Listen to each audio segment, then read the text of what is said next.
ಕರ್ನಾಟಕ ಭೀಮಸೇನೆಯ ಗ್ರಾಮ ಘಟಕ ಉದ್ಘಾಟನಾ ಸಮಾರಂಭ ವಿಜಯಪುರ ಜಿಲ್ಲೆಯ ಮುದ್ದೇಬಿಹಾಳ ತಾಲೂಕು ಪ್ರವಾಸಿ ಮಂದಿರದಲ್ಲಿ ಇಂದು ಕರ್ನಾಟಕ ಭೀಮಸೇನೆ ಜಟಗಿ ಗ್ರಾಮ ಘಟಕ ಮಾಡಲಾಗಿದೆ.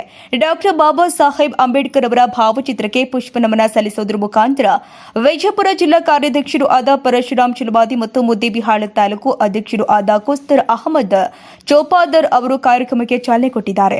ಕಾರ್ಯಕ್ರಮದಲ್ಲಿ ವಿಜಯಪುರ ಜಿಲ್ಲಾ ಅಧ್ಯಕ್ಷರು ಆದ ಗಿರಿಯಪ್ಪ ತಳವಾರ್, ವಿಜಯಪುರ ಜಿಲ್ಲಾ ಉಪಾಧ್ಯಕ್ಷರು ಆದ ಯಲ್ಲಪ್ಪ ಚಲವಾದಿ, ಮುದ್ದೇಬಿಹಾಳ ತಾಲೂಕು ಉಪಾಧ್ಯಕ್ಷರು ಆದ ಯಲ್ಲಪ್ಪ ದೊಡ್ಡಮನಿ, ಬಸವನ ಬಾಗೇವಾಡಿ ತಾಲೂಕು ಅಧ್ಯಕ್ಷರು ಆದ ಪರಶುರಾಮ್ ಚಿಮ್ಮಲಗಿ, ನಾಲತವಾಡ ಗ್ರಾಮ ಘಟಕದ ಅಧ್ಯಕ್ಷರು ಆದ ಮಲ್ಲಪ್ಪ ಹುಡಿದ, ತಾಳಿಕೋಟೆ ಅಧ್ಯಕ್ಷರು ಆದ ಬಂದೆನವಾಜ್ ಕೊಲ್ಯಾಳ ಮತ್ತು ಜಟ್ಟಗಿ ಗ್ರಾಮದ ಪದಾಧಿಕಾರಿಗಳು ಮತ್ತು ವಿಜಯಪುರ ಜಿಲ್ಲಾ ಎಲ್ಲ ಪದಾಧಿಕಾರಿಗಳು ಉಪಸ್ಥಿತರಿದ್ದರು.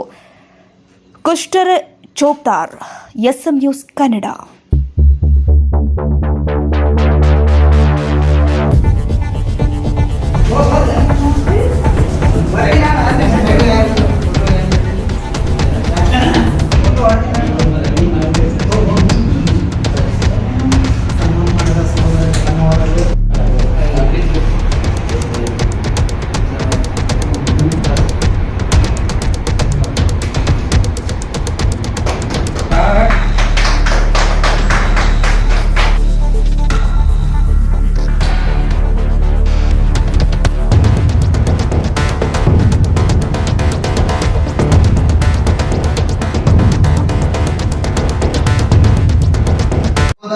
ಯಾವ ತರ ಅಂತಂದ್ರೆ ಒಗ್ಗಟ್ಟಿನಲ್ಲಿ ಬಲವಿದೆ ಅನ್ನೋ ರೀತಿಯಲ್ಲಿ ಎಲ್ಲರೂ ಕೂಡ ಸೇರಿದ್ದೇವೆ.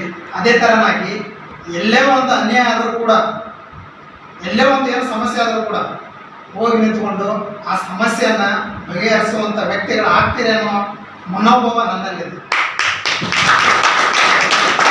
ಒಂದು ಸಮಸ್ಯೆಗೆ ತನ್ನವರು ಹಿಂಗೆ ನೋಡ್ರಿ ಅಂತ ಹೇಳಿದ್ರು. ಅವಾಗ ಅವ್ರೊಬ್ಬರೇ ಬಂದಿದ್ರು ವಿನ ಬೇರೆದವ್ರು ಯಾರು ಬಂದಿರಲಿಲ್ಲ. ಅದಕ್ಕೆ ಹೇಳ್ತೀನಿ, ನಮ್ಮದು ಜಾತಿ ಭೇದ ಧರ್ಮ ಬಿಟ್ಟು ತತ್ವ ಏನೈತಲ್ಲ, ಬಾಬಾ ಸಾಹೇಬ್ ತತ್ವ, ಆ ತತ್ವ ಪಾಲಿಸುವಂಥ ವಿಚಾರವಾದಿಗಳು ನಾವಾಗಬೇಕು. ಎಲ್ಲಾದರೂ ಕೆಲವಷ್ಟು ಕಡೆ ಹೇಳ್ತಿರ್ತಾರೆ, ಅವ್ರು ಆ ಜಾತಿಯವರು, ಇವು ಈ ಜಾತಿಯವರು. ಜಾತಿ ಭೇದ ಅನ್ನೋದು ಮರೆತು ಬಿಡ್ರಿ. ನಾವು ಮಾನವ ಕುಲದವರು ಅನ್ನೋ ಮನೋಭಾವ ನಮ್ಮಲ್ಲಿ ಬರಬೇಕು. ಸಂಘಟನೆ ವಿಚಾರ ಏನಪ್ಪ ಅಂತಂದ್ರೆ, ಎಲ್ಲೇ ಸಮಸ್ಯೆ ಆಗ್ತೈತಿ, ಎಲ್ಲಿ ಏನೋ ತೊಂದರೆ